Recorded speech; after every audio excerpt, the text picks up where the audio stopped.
Le tourisme reprend de plus belle dans la région. On vient de Québec. Vient de Québec.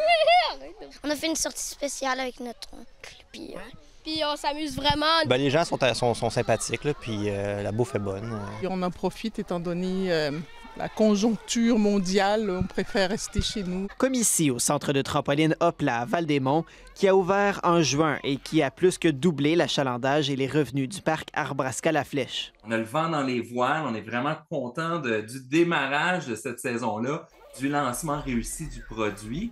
Maintenant, on va rester à continuer à tirer du monde pour le restant de la saison. Il remarque une explosion du tourisme ontarien dans son parc.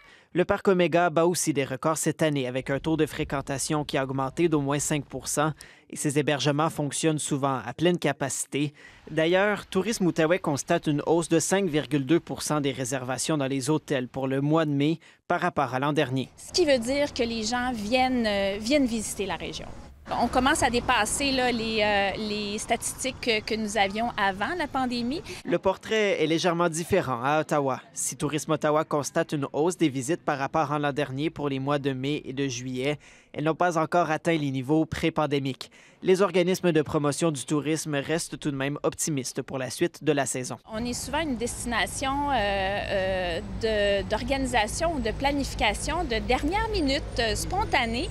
Alors, on peut avoir plein de surprises d'ici la fin de l'été. Le laissez-passer Canada Fort, qui réduit les prix d'admission dans les 7 musées nationaux de la région, a été un incitatif dans les musées de l'aviation, de l'agriculture et des sciences, qui ont remarqué une augmentation de l'achalandage. Et puis la saison touristique se poursuit. Encore cette fin de semaine au centre-ville, on attend plus de 10 000 athlètes qui participeront au Ironman. Ici Antoine Fontaine, Radio-Canada, Ottawa.